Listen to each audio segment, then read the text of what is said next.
Bueno, familia, bienvenidos una vez más al grupo Entrenamiento BP. Qué alegría, qué bendición podernos reunir en esta hora de la tarde. El día de hoy, hermanos, vamos a dar continuidad al tema que habíamos dejado la última vez, especialmente concerniente al espíritu de profecía. Eso vamos a tratar el día de hoy. Espero que estemos bien atentos, porque vamos a hablar, hermanos, del capítulo 2 de mensajes selectos. La clase pasada estuvimos estudiando el capítulo 1, estuvimos mirando cómo Satanás curiosamente trabaja en nuestras mentes, en la mente de muchos hermanos, especialmente con el aspecto de la interpretación de las escrituras. A él le encanta jugar mucho con eso, y especialmente lo hace por medio de muchos instrumentos, de los cuales usted y yo podemos llegar a ser uno. El propósito es evitar, hermanos, ese riesgo. Por eso en Mensajes Selectos tomo 1 nos estaba hablando de muchas hermanos, muchas personas que tienden a quitar el significado manifiesto de la palabra. La Biblia por sí sola, hermanos, nos delinea el camino hacia el cielo. Eso lo leímos. El detalle es que el espíritu de profecía viene a cumplir una misión, porque la misma Biblia es puesta en duda, hermanos. Las mismas escrituras, los principios que hay aquí son puestos en duda. Entonces, hermanos, el Señor ve la necesidad de enviar el espíritu de profecía para guiar a su pueblo. No significa de que el espíritu de profecía sea una guía como tal, sino principalmente nos lleva a la Biblia para que ella sea la guía. Nos vuelve a dar el significado manifiesto de la palabra. Eso es un punto interesante. O sea, el camino está aquí, hermanos. A ver, está aquí, el camino está aquí. El camino al cielo está aquí. El detalle es que en estos últimos días hay mentes muy inventivas que ponen en duda y cuestionan los principios que hay aquí. Los interpretan. Entonces eso pone en duda el camino hacia el cielo. Este es el guía. El guía se pone en duda. Lo que viene a hacer Dios, por medio del espíritu de profecía, o los escritos de la hermana White, o los escritos del profeta, es darnos su verdadero significado manifiesto para que podamos entender ese guía para el cielo. Yo creo que me estoy dando a entender. Ya lo vamos a leer. Y esto es importante. Hay un concepto que se tiene normalmente de que el espíritu de profecía es un complemento de la Biblia. Miren, noten esto. Los profetas y los patriarcas y los apóstoles componen la Biblia como tal. Nos dieron la guía al cielo. Se pone en duda, vuelvo a reiterar, la guía. Entonces el Señor nos da el espíritu de profecía no para dar algo que ellos no dieron. Al contrario, la hermana White, porque complemento es eso, dar algo que no está en la Biblia. Entonces se da algo, se anexa algo porque la Biblia no está completa. Complemento es eso. Dar o añadir algo de lo cual no está completo. Pero no, la Biblia está completa. Lo que vino a hacer el espíritu de profecía es vindicar los principios que hay ahí. Darles, hermanos, su significado manifiesto, darles su significado correcto. Eso es lo que viene a hacer el espíritu de profecía. No viene a dar algo que la Biblia no dice, no, al contrario, viene a vindicar los principios que hay allí en la Biblia. Por eso no es un complemento, y ya lo vamos a leer. Está aquí en el capítulo 2 de Mensajes Selectos. Quiero que noten algo. Igualmente, hermanos, pasa con el mensaje de la vara. La vara no viene a complementar la Biblia. Sin lugar a dudas, sí complementa el espíritu de profecía, pero no la Biblia. ¿Cómo es eso? Esto es interesante. Noten de que el espíritu de profecía viene a vindicar esos principios que hay en la Biblia, ¿cierto? A darle su significado manifiesto. Pero no se le da todo el significado manifiesto a la Biblia. Noten eso. La hermana White da ese significado manifiesto, pero no lo da en su totalidad. Entonces, no la Biblia, sino los escritos de la hermana White requieren un complemento para terminar de dar ese significado manifiesto a la Biblia, interpretar correctamente la Biblia. Noten esto, pero el complemento lo necesita es el espíritu de profecía por medio de los escritos de la hermana White. Requieren ese complemento porque no dieron todo su significado acerca de la Biblia. Noten esto. Entonces, quien necesita la Biblia es el espíritu de profecía, no la Biblia como tal. Quien necesita el complemento. Entonces es un punto, hermanos, que nos tiene que ayudar a entender en este orden de cosas, porque muchos podemos terminar concluyendo o dando conceptos erróneos concerniente a la función del espíritu de profecía. Noten esto, vamos a leerlo aquí, hermanos, en la escritura. En los tiempos antiguos Dios habló a los hombres por la boca de los profetas y apóstoles. En estos días les habla por los testimonios de su espíritu. Miren lo interesante. Nunca hubo un tiempo en que Dios instruyera a su pueblo más fervientemente de lo que lo instruye ahora acerca de su voluntad y de la conducta que quiere que siga. El Señor ha visto propio darme una visión de las necesidades y errores de su pueblo. Por doloroso que me haya sido, he presentado fielmente, dice aquí, hermanos, a los ofensores sus faltas y los medios de remediarlas. Así ha pronunciado el Espíritu de Dios amonestaciones y juicios, aunque sin retener la dulce promesa de misericordia. Vamos bien hasta aquí. Noten esto. Los pecadores arrepentidos no tienen necesidad ni motivo para desesperar porque se les recuerda sus transgresiones y se advierte su peligro. Estos mismos esfuerzos hechos en su favor demuestran cuánto los ama Dios y desea salvarlos. Tiene tan solo que seguir su consejo, hacer su voluntad para heredar la vida eterna. Dios presenta los pecados de sus hijos errantes para que puedan contemplarlos en toda su enormidad a la luz de la verdad divina. Miren, hermanos, ustedes si quieren contemplar sus pecados tienen que hacerlo a la luz de la verdad divina. Si usted no lo hace bajo esa luz, cae en depresión. Por eso es importante ver, hermanos, analizar nuestros pecados, pero bajo esa luz de la verdad divina.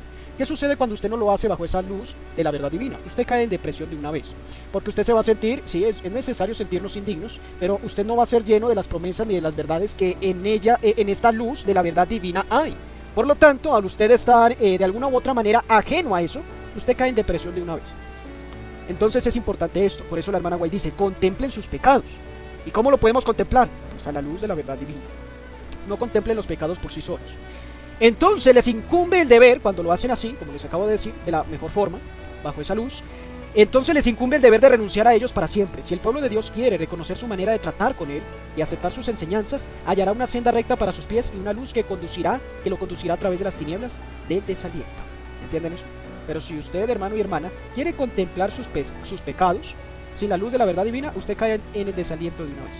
Por eso es importante, hermanos, tratar de analizar estos aspectos. Ahora noten, las amonestaciones y los reproches no son dados a los que yerran entre los adventistas del séptimo día, porque su vida, las amonestaciones y reproches no son dados a los que yerran entre los adventistas del séptimo día, porque su vida merezca más censura que los que profesan ser cristianos en iglesias nominales, ni porque su ejemplo, sus actos sean peores que los adventistas que no quieren obedecer la ley de Dios, sino porque tienen gran luz y han asumido por su profesión la posición de pueblo escogido de Dios. Miren, hermanos, normalmente las amonestaciones y reproches que se nos debería estar haciendo o se nos hace como davidianos suele ser un poco duro, hermanos. La censura pareciera que mereciera un poco más de peso. ¿Por qué? Porque independientemente de todos los demás, no porque profesemos ser del movimiento, del mensaje, sino porque tenemos una gran luz, hermanos, y tenemos una posición muy especial, especialmente como un movimiento de reforma. Ahora, ¿qué les parece, hermanos, si nosotros damos un testimonio no de reforma, sino de deforma? Eso, hermanos, perdería todo su significado y eso echaría la obra por el piso. Por eso dice aquí, ellos manifiestan su lealtad al Dios del cielo. Al Dios del cielo, obedeciendo las leyes de su gobierno. ¿Qué me pasa aquí? No, ahí vamos bien. Son representantes de Dios en la tierra, por eso es que muchas veces los reproches y las censuras son duras. Cualquier pecado que haya en ellos los separa de Dios y de una manera especial deshonra su nombre, dando a los enemigos de su santa ley ocasión para vilipendiar su causa y su pueblo, al que ha llamado a ser linaje escogido, real sacerdocio, gente santa, para que manifieste las alabanzas de aquel que los ha llamado de las tinieblas a la luz admirable. Miren, hermanos, esto se tiene que aplicar también a nosotros como davidianos o como profesos creyentes del mensaje. Es terrible, hermano, yo escuchar, curiosamente en los campos misioneros que he ido, es terrible yo escuchar a hermanos que han profesado ser del mensaje y terminan en adulterio, terminan en fornicación, terminan haciendo una cosa y terminan haciendo otra. Es terrible yo escuchar en los campos de que muchos hermanos no aceptan el mensaje por una u otra conducta de un hermano que no se ha reformado y sigue viviendo como el mundo. Eso da tristeza. He escuchado a muchos hermanos que dicen, hermano, pero ¿yo qué hago? ¿Yo para qué voy a creer en el mensaje si los que creen me la paso viéndolos en sus estados, en el Facebook, en todo lo que hacen, todavía chupando helado? Bueno, decimos aquí en Colombia, o comiendo helado, todavía escuchando música evangélica, todavía veo a este tipo de personas vistiendo como el mundo, haciendo las cosas del mundo. Entonces, ¿yo para qué pertenezco, hermano, a ese mensaje? ¿Para qué creo en él?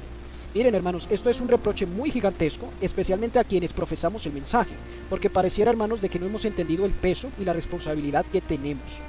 Esto es bien delicado. Ahora, sigue diciendo, voy a seguir leyendo. El Señor reprende y corrige a aquellos que profesan guardar su ley. Noten esto, no a quienes no lo profesan. Le señala sus pecados y le revela su iniquidad, porque desea que se separen de todo pecado e iniquidad, a fin de poder perfeccionar la santidad en su temor. Lo reprende, corrige, a fin de que sean refinados, santificados, elevados y finalmente exaltados a su propio trono. He estado revisando los testimonios dados para los observadores del sábado y me asombra la misericordia de Dios y su cuidado por su pueblo al darles tantas amonestaciones para señalar sus peligros y presentar la exaltada posición que Él quiere que ocupen. Miren, hermanos,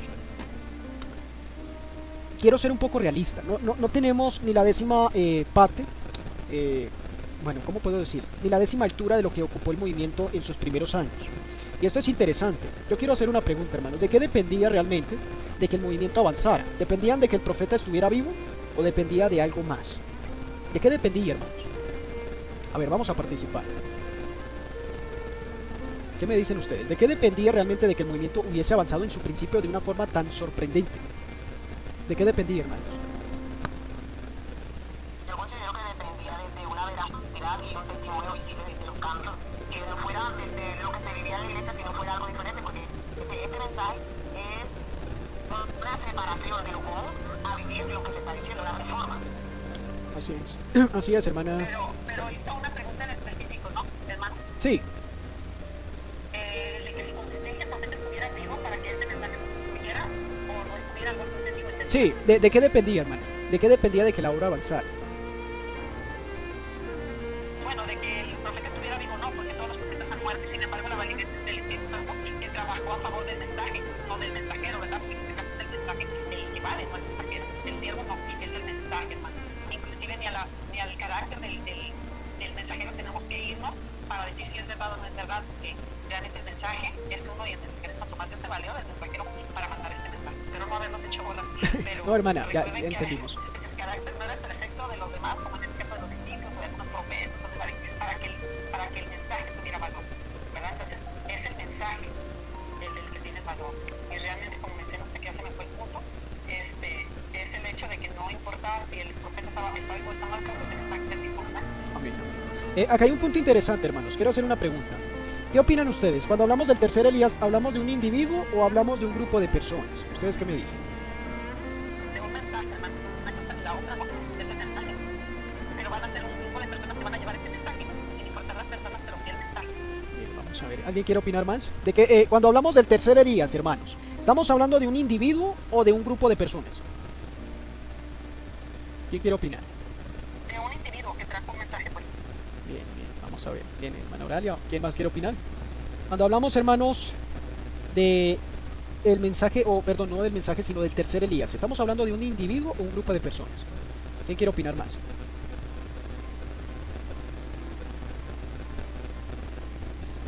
Vamos a ver. No sean tímidos, pueden opinar. Hermana Carmen, ¿qué nos dice usted, hermanita? De un individuo, hermano. Bien. ¿Qué me dirían ustedes de que... ¿Qué me dirían si yo les digo de que se aplica a las dos cosas? ¿Quieren ver la cita? Vamos a ver. Está en el libro especial... Yo sí lo creo, hermano, porque prácticamente es el mensaje de Elías. Y este mensaje es como cuando dicen jacobitas, o sea, un Jacob, pero realmente está representado por varios, porque es el mensaje, ¿verdad? Es el carácter, el que define cuántos hay, cuántos tienen el carácter de base a ese mensaje, o igualmente jacobitas. ¿Quiénes son jacobitas? ¿Quiénes son esauritas? En este caso, ¿no? Entonces, que no es un individuo con un mensaje que determina cuántos vayan con ese mismo mensaje, igualmente, que lo desarrollen en su vida, en su carácter. Y acá hay algo interesante, quiero que noten esto. Especial para la conferencia general nos da un panorama bien interesante. Página 37 lo encontramos. Está en una cita, está en el párrafo 2, el profeta cita a la reina Herald, y quiero que noten esto. Le escriben a la hermana White también, él cita de una cita de la reina Herald, febrero 23, 1864. Voy a poner a la tarea de buscar el contexto de esa cita. ¿Dice usted que la profecía tiene que cumplirse por una persona? Contestamos, no necesariamente. La misión de Juan nos ha mostrado de que no es el individuo, pero el espíritu y poder que cumple la profecía, y porque no puede ser este espíritu, y porque no pueden este espíritu y poder acompañar tanto a un grupo de hombres como a un solo individuo, sobre todo si la magnitud y la importancia de la obra requiere semejante agencia aumentada. O sea, en otras palabras, hermanos, la profecía de Malaquías 4:5 está hablando de las dos cosas. Habla de un profeta, habla de un mensajero, pero al mismo tiempo está hablando de un grupo de personas, de hombres que poseen ese mismo espíritu y poder de Elías. Esto es interesante. El problema estaba, hermanos, es que curiosamente el movimiento cuando inició, todos quienes lo conformaban, o la gran mayoría, poseían ese espíritu y ese poder de Elías. Por lo tanto, la bendición de Dios los acompañaba donde quiera que fueran, y la obra aumentaba como si fuera, hermanos, fuego en hojarasca. El detalle es que en nuestro tiempo, hermanos, carecemos de ese espíritu y ese poder de Elías. Y eso es lo más preocupante, porque de repente, hermanos, el celo que nos acompañaba en algún momento ha desaparecido. Y eso es lo más delicado, porque tristemente, hermanos, de esa manera no iremos a terminar la obra. Requerimos, hermanos, de que en este tiempo, así como el Señor despertó el espíritu de Zorobabel, pueda despertar nuestros espíritus para poder terminar de restaurar, hermanos, la verdadera adoración en nuestro tiempo. Es algo sumamente importante. Curiosamente, la hermana White, donde estamos leyendo allí en Mensajes Selectos, llama la atención y curiosamente enfatiza esa parte de que nosotros, quienes pertenecemos a esta verdad presente, quienes pertenecemos y conocemos este mensaje, requerimos, hermanos, amonestaciones y reproches, porque tristemente la gran mayoría de nosotros hemos dado oído sordo a lo que Dios ha vindicado en su palabra, y muchas veces requerimos de que se nos diga un poco más fuerte al oído. Noten esto, hermanos. Se han repetido los testimonios de amonestación. Pregunto, ¿quiénes los han escuchado? quienes han sido celosos en arrepentirse de sus pecados e idolatría y han procedido con fervor hacia el blanco de la soberana vocación de Dios en Cristo Jesús. He aguardado ansiosamente esperando que Dios investiría a algunos de su espíritu y los usaría como instrumentos de justicia para despertar y poner en orden su iglesia. Casi me he desesperado al ver año tras año mayor apartamiento de la sencillez que según lo que Dios me ha mostrado debiera caracterizar la vida de quienes le siguen. Ha habido cada vez menos interés en la causa de Dios y menos devoción en ella. Pregunto, ¿en qué han procurado vivir de acuerdo con la luz que se le ha sido dada a los que profesan tener confianza en los testimonios? Y hablamos lo mismo concerniente al mensaje, hermanos. ¿En qué han apreciado las amonestaciones dadas? ¿En qué han escuchado las instrucciones que recibieron, hermanos? Que el Señor nos ayude, familia, que podamos realmente empezar a entender qué debemos estar haciendo, especialmente en nuestro tiempo, porque tristemente, hermanos, la gran mayoría no hemos entendido, hermanos, nuestra sagrada vocación. Quiero concluir con esta cita. Vamos a ver. Vamos a irnos, hermanos, al capítulo 3. Se titula No han de reemplazar la Biblia. Y esto lo vamos a leer completamente en la clase de mañana. No lo vamos a alcanzar a hacer hoy, pero quiero que noten esto, porque cada ratico sigo reiterando de que el espíritu de profecía no es un complemento de la Biblia, y nada que muestro la cita. Vamos a ver. Vamos a irnos, hermanos. Tomo 1, hermana, está en el capítulo 3. No han de reemplazar la Biblia. Así está, hermano. No han de reemplazar la Biblia. Vamos a ver. Tomo 1, capítulo 3. Quiero ir a la cita directamente. Vamos a ver. Listo. Creo que está en la siguiente párrafo. Complemento. Vamos a ver.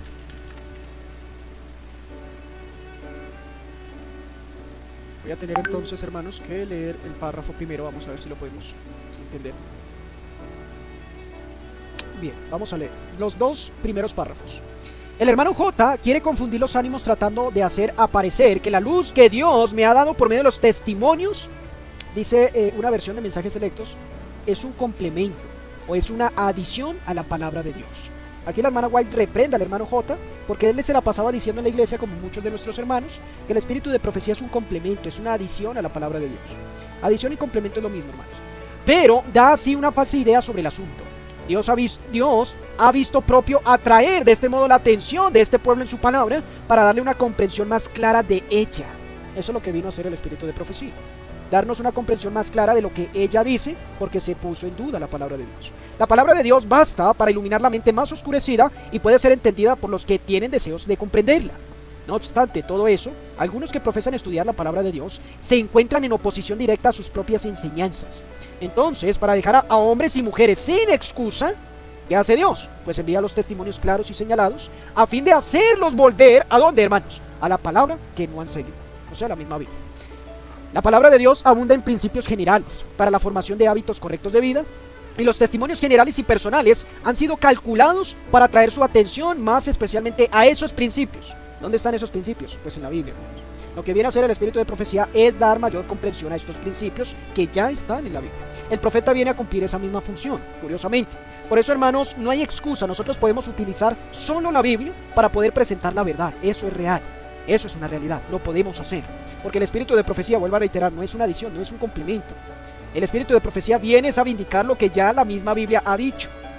Lo único que necesitamos hacer es leer el espíritu de profecía, cómo lo explica, y habituar esa explicación cuando presentemos la palabra de Dios o presentemos algún tema. Igualito pasa con los temas del mensaje. Los temas del mensaje para presentar lo que es el juicio investigador, presentar acerca de hasta las bestias aún. Cuando la hermana White habla de las bestias, cuando el profeta habla de las bestias, él no dice, no, miren, es que de repente el agua significan personas. ¿Por qué? No, pues porque es así, punto. No, ellos no hacen eso. Ellos son intérpretes, vindican los principios que ya están en la Biblia y utilizan la misma Biblia como su propio intérprete. Por eso es importante entender la función que tiene el espíritu de profecía, hermanos. Bueno, vamos a parar hasta aquí. ¿Qué preguntas tenemos? ¿Qué comentarios? Podemos hacerlos en este momento, familia.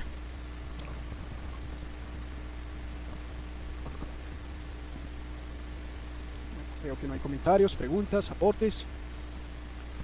Muy bien, hermanos. Vamos entonces